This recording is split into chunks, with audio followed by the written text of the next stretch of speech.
Je rassure donc l'exposé d'hier qu'avait fait le collègue de Sétif paraissait très compliqué, et puis on leur disait ne vous occupez pas des choses de base.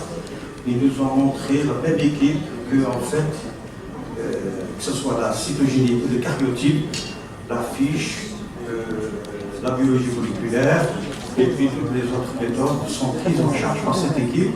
Et donc bravo encore pour l'équipe de Sétif et bravo pour le conseil scientifique qui les a introduits. سعيد فرحات رئيس الجمعية الوطنية لمبحوث الدم خواص المختصين في مبحوث الدم.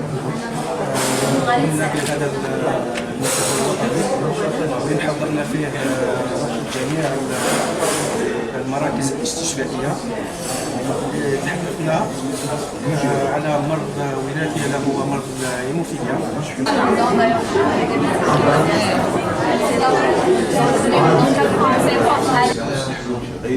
Et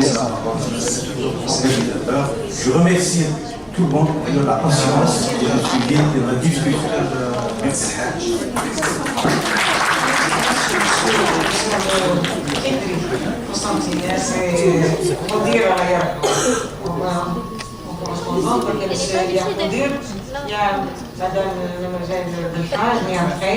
J'ai appris récemment que Petrimette est longtemps. L'équipe Samiha Belabès était au top à l'époque. Elle a fait un petit. Je parle de ça il y a 35 ans, hein.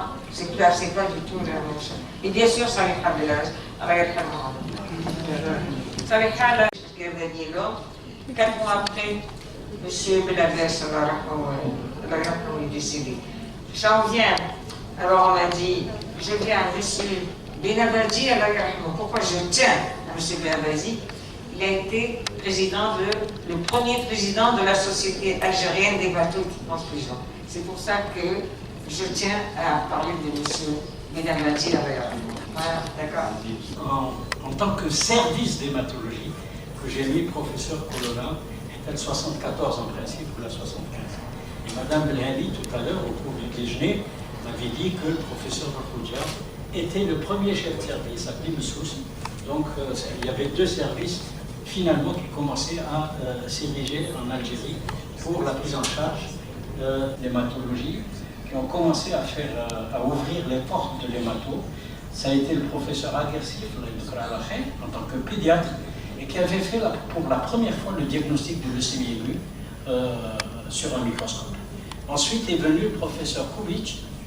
Le professeur Touhami va en parler, qui était, vous savez qu'il a commencé à faire de la coopération en BISCRA. Madame Belhani vient de parler du professeur Khitli Al-Rahman, et c'est lui qui a ouvert le service d'hématologie au niveau de l'Est du pays. Alors, et puis le professeur Colonna, qui a pris en charge le CPMC dans le cadre des cancers du sang. Voilà. Donc ces 3 professeurs ont été les précurseurs, je ne dis pas d'hémato, mais de la lutte anticancéreuse. Donc je précise. Et quand les années 60, pour ceux qui sont anciens, ils savent que le classement des facultés de médecine, la faculté de médecine d'Alger était 3e le classement des facultés de médecine. Pour vous montrer à quel point le niveau était haut. Et donc, le but revient à tous nos maîtres qui sont passés par là et qui ont passé les concours d'internat. Madame Belhani en est là la preuve. Et il y en a d'autres qui ont passé leur concours d'internat à l'époque. Et vous voyez que l'hôpital Mustapha était le centre des stages de cette époque. 66, je parle de la période post-indépendance. Et après, il y a le docteur Taleb Ibrahimi, qui a été appelé à des fonctions ministérielles du temps de Bembela et de Boumediene. Et après, il y a eu le professeur Bakoudia, on en a discuté, et il a été le premier chef de service à Beni Messous. Quelqu'un qui s'appelait d'hématologie, 66-94. Et puis, il a été, je crois, aussi président de la Société algérienne d'hématologie. On ne l'a jamais, non. Président du CPN. Il a été président du CPN, jamais président de la Société algérienne d'hématologie. C'est pour ça que je n'ai rien mis, parce que je n'étais pas sûr. Donc, vient par la suite Madame Hamledji. Et Madame Hamledji, vous le voyez, elle a été d'abord chef de service à Ouiba, qui était un service de médecine interne, et elle a fait son activité de 76, si je ne me trompe pas, à 94. Quand le professeur Colonna est parti, elle a pris le CPMC et elle a développé le service de greffe de moelle, puisque c'est la première à l'échelon national qui a introduit ces techniques. Et elle a été également présidente de la Société algérienne d'hématologie, présidente du conseil scientifique de la SAT, et je crois aussi présidente du comité régional du CPRS.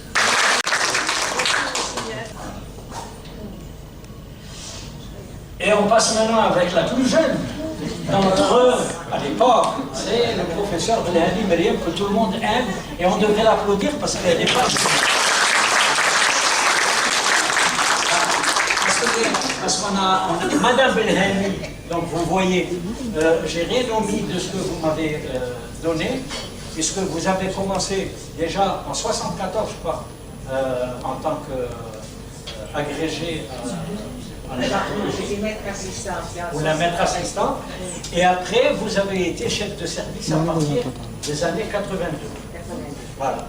Après, vous avez, alors là, c'est tout à votre honneur, puisque c'est vous qui avez développé le programme à l'échelon national, mais avec le ministère de la Santé, pour prendre en charge les anémies hémolytiques congénitales, et vous avez développé le programme de prise en charge des hémophiles. Et vous avez été coordinatrice du groupe national des hémophiles et des maladies hémorragiques, vous avez été présidente de la SAT, et vous avez été présidente du CPN. Non, j'étais présidente du comité d'hématologie, pas du CPN. Ah, le comité d'hématologie. Pas du comité national d'hématologie, pas du CPN. Voilà. Vous voulez rajouter quelque chose?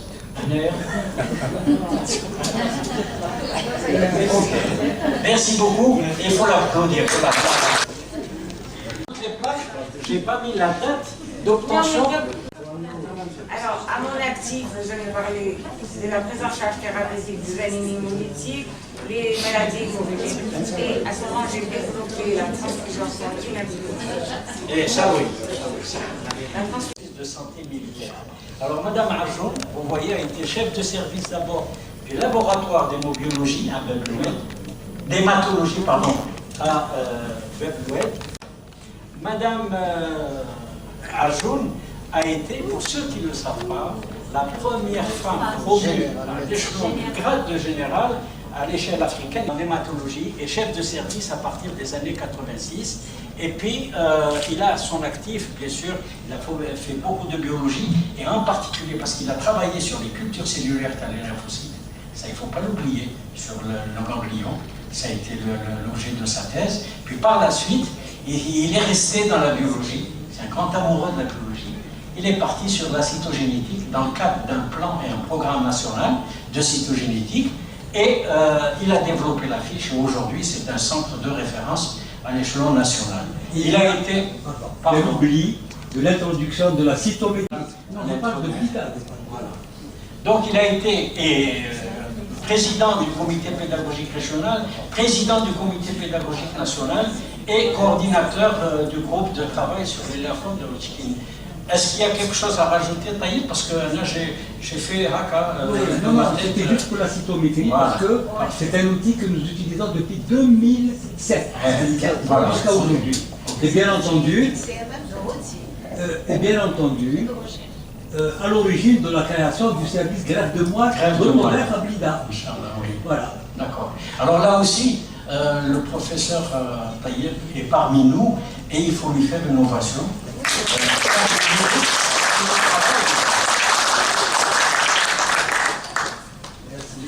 Alors je passe à une génération plus jeune. Quand je dis plus jeune, Houssine fait partie de ma génération. Et donc Houssine, vous le connaissez tous, Rabbi Shfi Inch'Allah. Donc il est chef de service depuis 1995 à l'hôpital de Tizi Ouzou, CHU. Il a développé titulaire du poste à partir de 1995. On est d'accord? Voilà. Ensuite, il a été doyen. Je sais qu'il a été doyen pendant une dizaine d'années. 15 ans. National du groupe de travail sur la LS. Voilà. Donc lui, en son absence, on fait aussi une ovation parce qu'il mérite.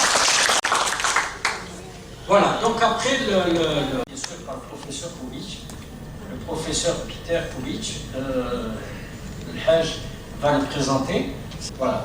Alors, Saïd, avec Kubic, dans le cadre de sa thèse, il a mis au point une technique d'hémostase. C'était la technique de la rétraction du caillot à la rémolase.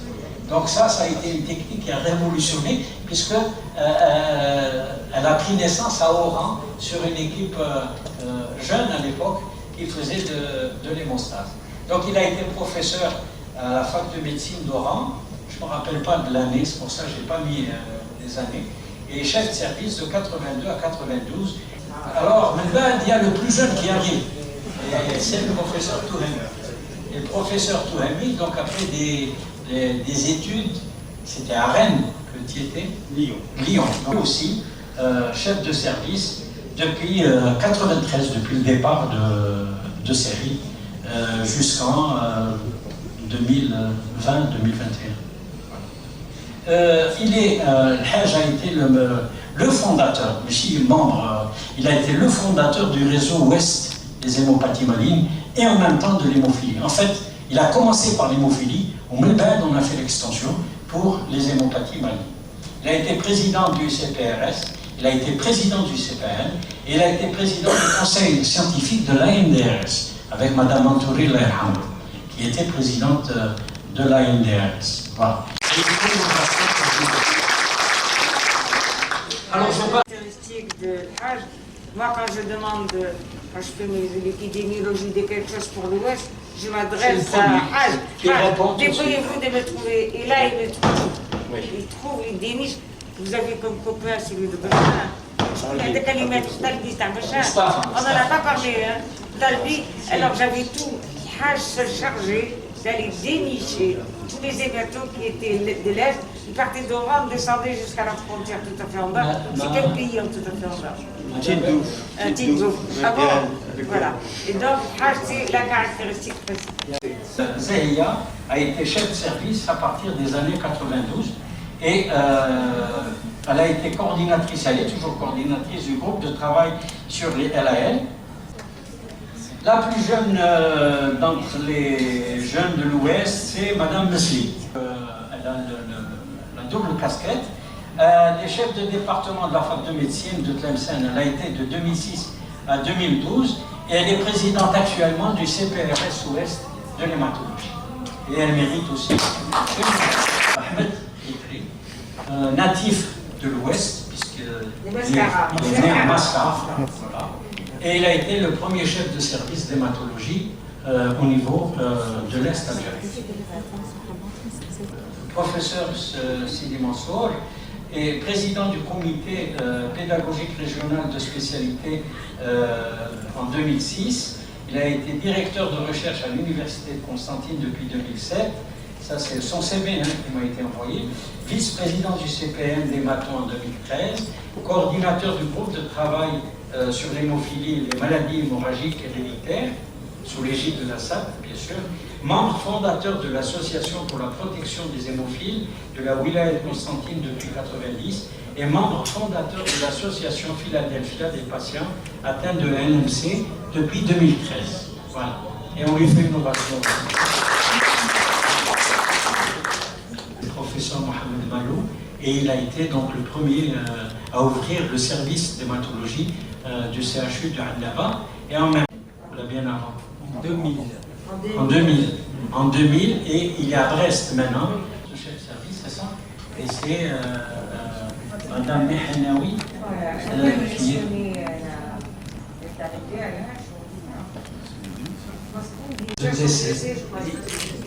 Il a été doyen de la présidente aussi.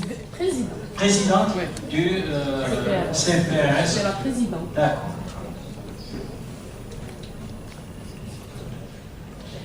L'avant-dernière, c'est Madame Saïdi, donc Mahdia, qui sort de l'école d'Alger, du CPMC, et qui a volé de ses propres ailes pour ouvrir pas pour ouvrir, pour aller travailler au CHU de Batna, d'abord, en qualité de chef de service, puis par la suite, dès qu'il y a eu l'ouverture du CAC de Batna, elle a postulé pour la chefferie de service et donc elle est actuellement chef de service de thérapie cellulaire, donc elle fait de l'autogreffe au niveau du CAC de Batman.